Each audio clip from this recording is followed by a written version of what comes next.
देवी चित्रलेखा और संत रामपाल जी महाराज के बीच में आज हम लेकर आए हैं आपके सामने आध्यात्मिक ज्ञान चर्चा।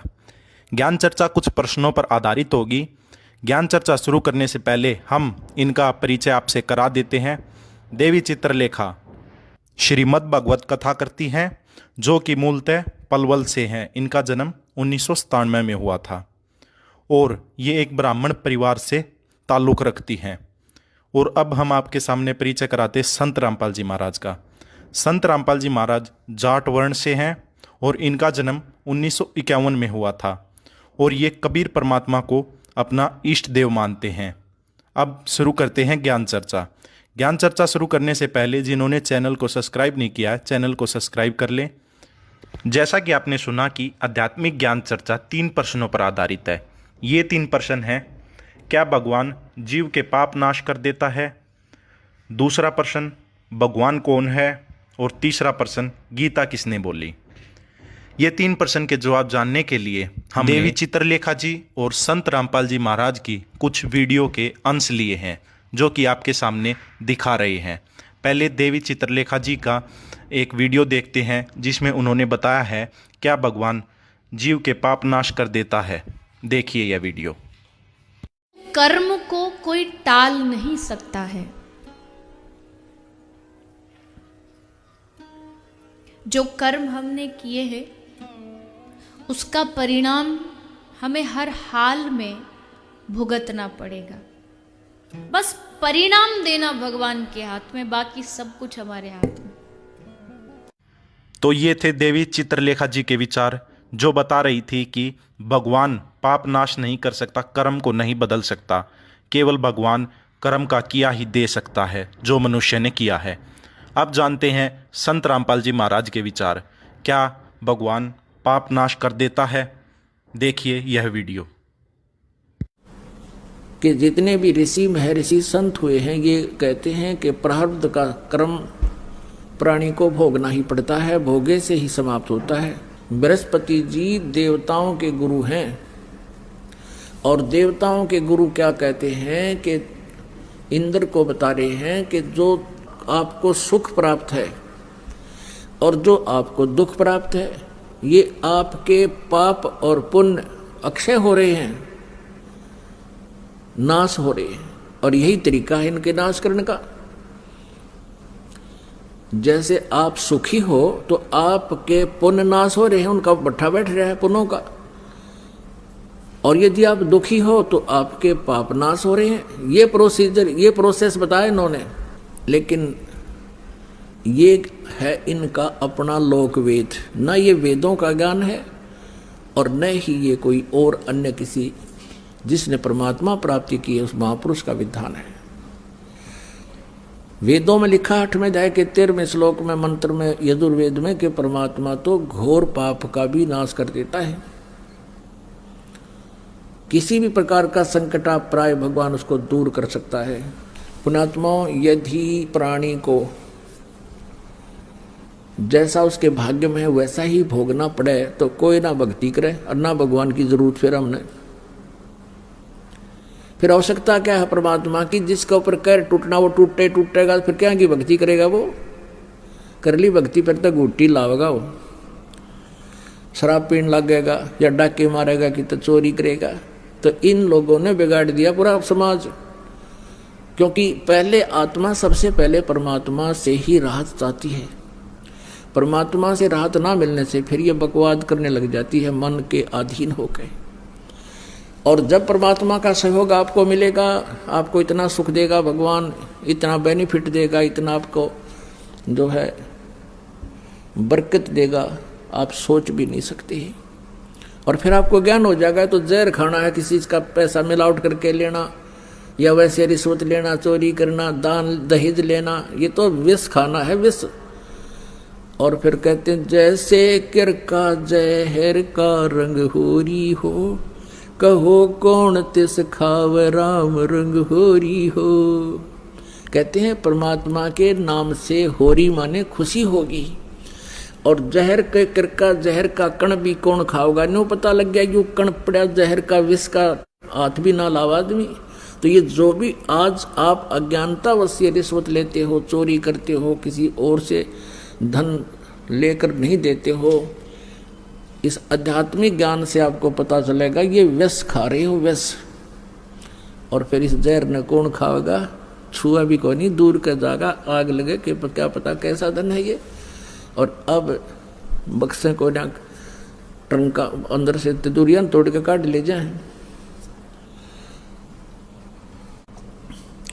अब देखो पीछे पंजाब प्रांत में उग्रवाद फैल गया था, युवा बच्चे किसी के भ्रमित किए हुए अपराधी बन गए थे। फिर भारत सरकार ने उनसे कहा था, भाई जिसने जो भी अपराध कर लिया सो कर लिया, अब जो भी व्यक्ति अपने पिछले आगे कोई अपराध ना करने की प्रतिज्ञा करेगा और मुख्य धारा में आ जाएगा तो उसके सारे मुकदमे वापस ले लिए जाएंगे। और ऐसा ही हुआ था। और उसके बाद देखो कैसी शांति होगी। तो इसकी किसी आधार से भी थ्योरी ठीक नहीं। ये कहता है कि यदि कोई राजा अपराधी का अपराध अक्षमा कर दे तो कोई नहीं डरे, दूने पाप करेंगे। देखो आध्यात्मिक मार्ग ऐसा ही है। अनजानपने में जिससे जो गलतियां होगी वो उन बच्चों जैसी थी जो उग्रवाद में शामिल हो गए थे अनजानपने में, और फिर उनको उसका पता लग गया कि तो गलत काम हो गया, वो मुख्य धारा में आ गए, फिर शांति होगी, वो फिर सभ्य समाज में आ गए और सभ्य बन गए। इसी प्रकार हम सभी अज्ञानतावश जो भी पाप कर लिया, किसी ने मांस खा लिया, चोरी कर ली, जारी कर दी, कोई और गलतियां होगी, वो अज्ञानता से और किसी के कुसंग से होगी। अब हम फिर मुख्य धारा में आ जाएंगे, भगवान हमारे सारे मुकदमे वापस ले लेगा। जब ही सतनाम हृदय धरो भयो पाप को नासे, जैसे चिंगारी अग्नि की भाई पड़े पुराने घासे। और ये तो इसका प्रैक्टिकल ये भी झूठा हो गया इस संसारिक दृष्टिकोण से जिसने इसने उदाहरण दिया। और अब वेद फेल करेंगे इनकी अज्ञानियों की थ्योरी को। वेद बताते हैं कि परमात्मा घोर पाप का भी नाश कर देता है, ये देखिएगा ये जरूर।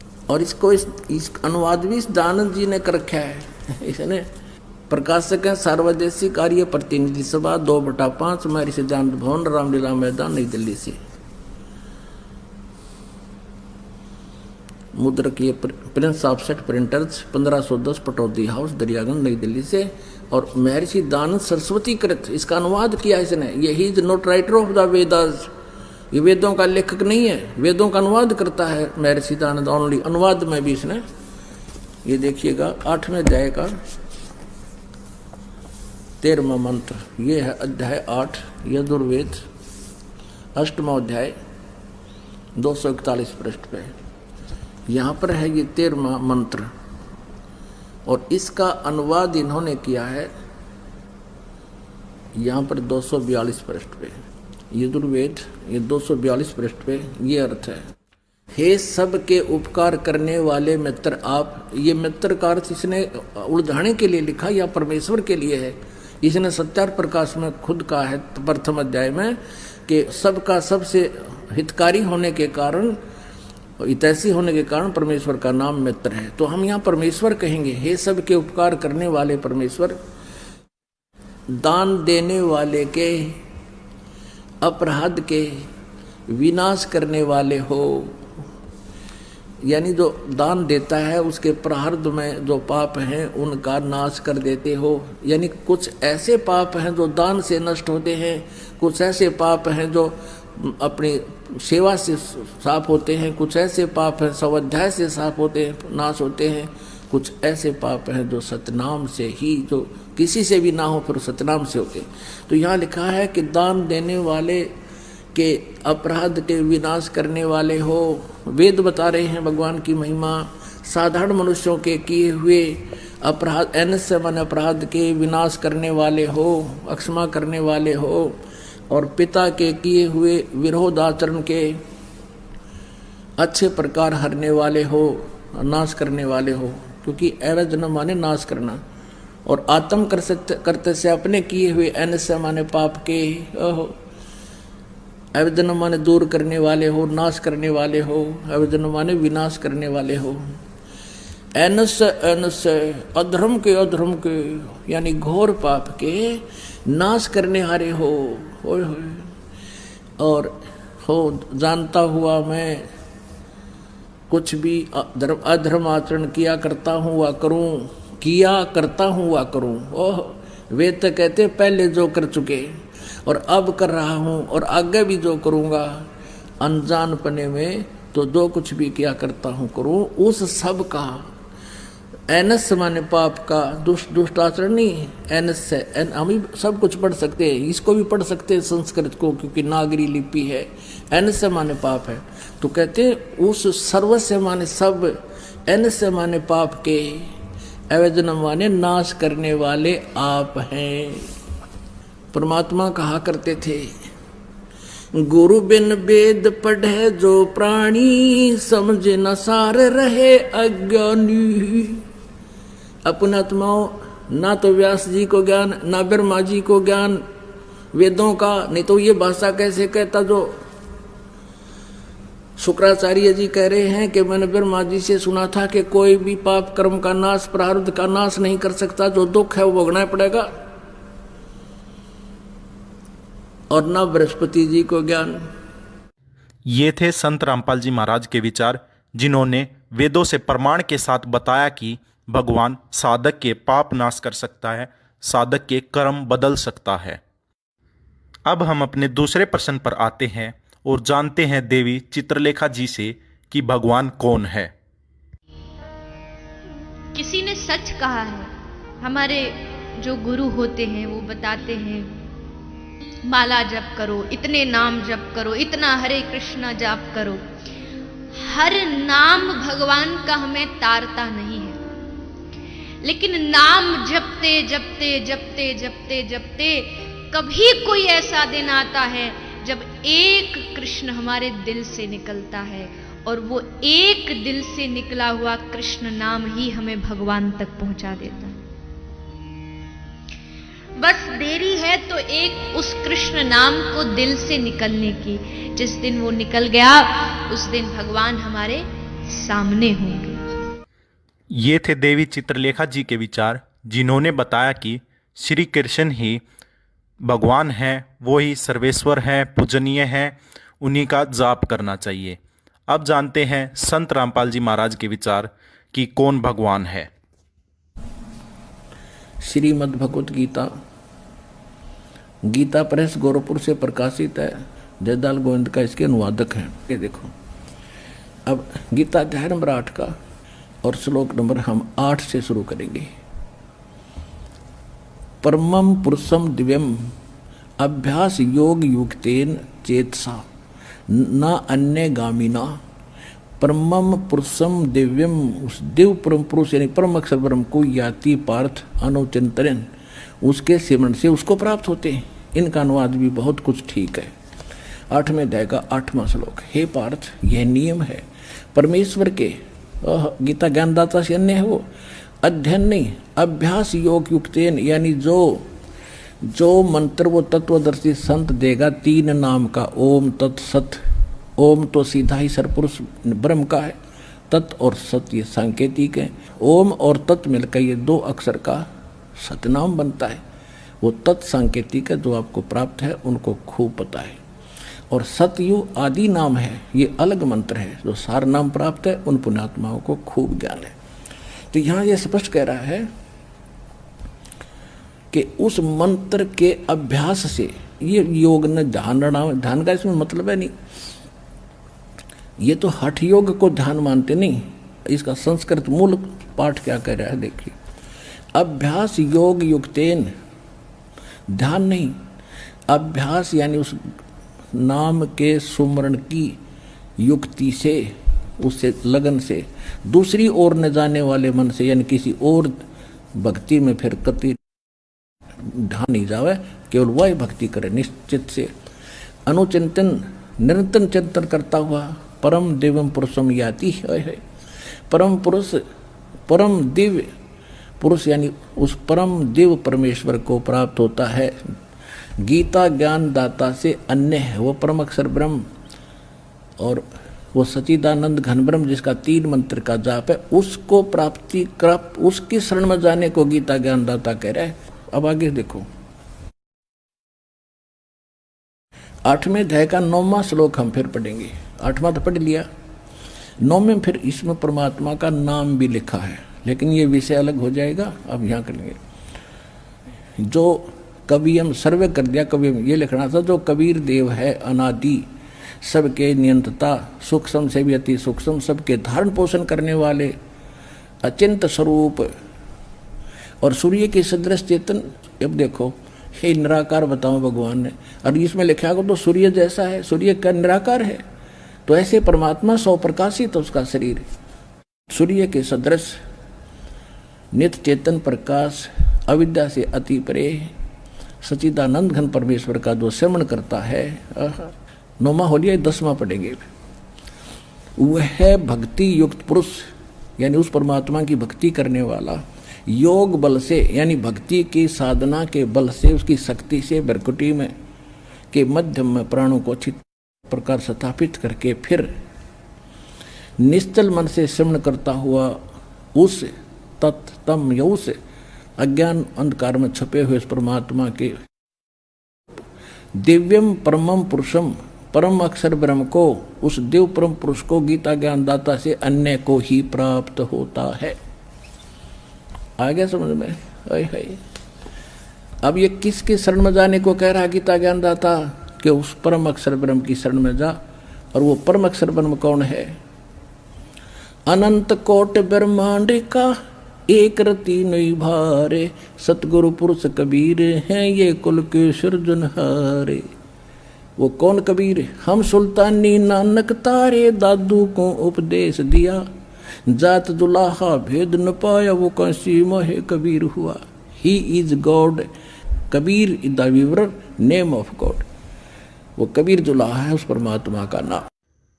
ये थे संत रामपाल जी महाराज के विचार कि भगवान कौन है। अब हम अपने आध्यात्मिक ज्ञान चर्चा के आखिरी प्रश्न पर आते हैं, जो है गीता ज्ञान किसने बोला, और जानते हैं देवी चित्रलेखा जी के विचार। यानी भागवत क्या है?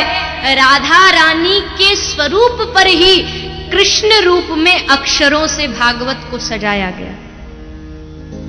राधा और कृष्ण का मिश्रण ही श्रीमद् भागवत है। भागवत में श्री का अर्थ जो कृष्ण की शक्ति है, और कृष्ण की शक्ति कौन है? कौन है?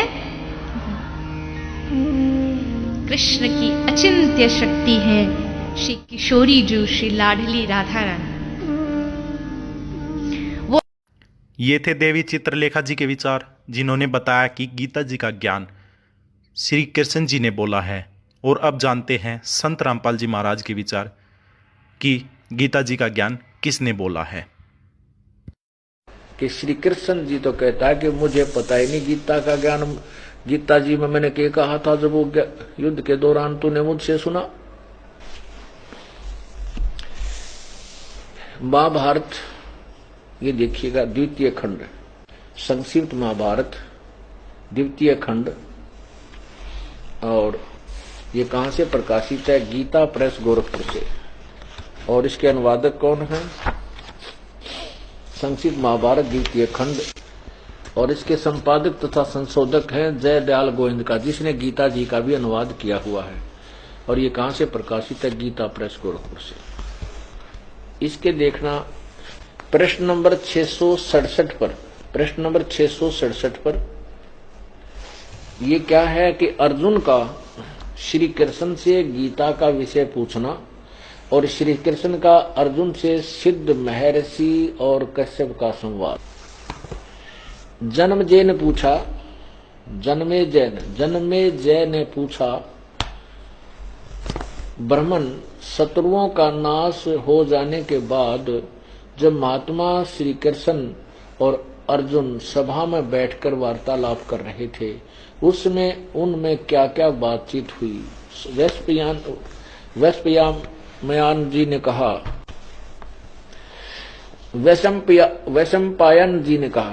वैशंपायन जी ने कहा, राजन, श्री कृष्ण के सहित अर्जुन ने जब अपने राज्य पर पूरा अधिकार प्राप्त कर लिया तो वे दिव्य सभा भवन में आनंद के साथ रहने लगे। एक दिन स्वजनों से घिरे हुए वे दोनों मित्र स्वेच्छा से घूमते घूमते सभा मंडप के ऐसे भाग में पहुंचे जो स्वर्ग के समान सुंदर था।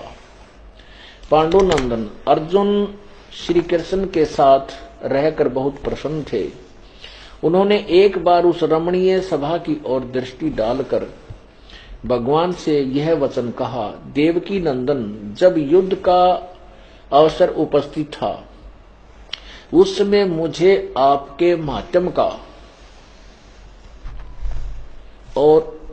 का ज्ञान और ईश्वरीय स्वरूप का दर्शन हुआ था, किंतु केशव, आपने स्नेहवश पहले मुझे जो ज्ञान का उपदेश किया था वह सब इस समय बुद्धि के दोष से भूल गया है। इन विषयों को सुनने के लिए बारंबार मेरे मन में उत्कंठा होती है। इधर आप जल्दी ही द्वारका जाने वाले हैं, अतः पुनः वह सब विषय मुझे सुना दीजिए। वैशंपायन जी कहते हैं, अर्जुन के ऐसा कहने पर वक्ताओं में श्रेष्ठ महातेजस्वी भगवान श्री कृष्ण ने उन्हें गले से लगाकर इस प्रकार उत्तर दिया। श्री कृष्ण बोले, अर्जुन, उसमें मैंने तुम्हें अत्यंत गोपनीय विषय का श्रवण कराया था। अपने स्वरूप भूत धर्म सनातन पुरुषोत्तम तत्व का परिचय दिया था और नित्य लोकों का भी वर्णन किया था, किंतु तुमने जो अपनी नासमझी के कारण उस उपदेश को याद नहीं रखा, यह जानकर मुझे बड़ा खेद हुआ है। उन बातों को अब पूरा पूरा स्मरण होना संभव नहीं जान पड़ता। पांडुनंदन, निश्चय ही तुम बड़े श्रद्धाहीन हो, तुम्हारी बुद्धि अच्छी नहीं जान पड़ती। अब मेरे लिए उस उपदेश को ज्यों का त्यों दोहराना कठिन है, क्योंकि उस समय योग युक्त होकर मैंने परमात्म तत्व का वर्णन किया था। आज का समाज पढ़ा लिखा है और यह स्वयं निर्णय कर सकता है कौन सत्य है और कौन असत्य है। आज का आध्यात्मिक ज्ञान का निर्णय मैं आप पर छोड़ता हूँ कि आप सत्य का पता लगाएं। हमारा काम इतना था, हमने दोनों के विचार आपके सामने रखे। अब यह कार्य आपका है कि आप स्वयं निर्णय लें कि कौन आपके मानव जीवन के साथ खेल रहा है और कौन आपको सत्य ज्ञान प्रदान कर रहा है। धन्यवाद।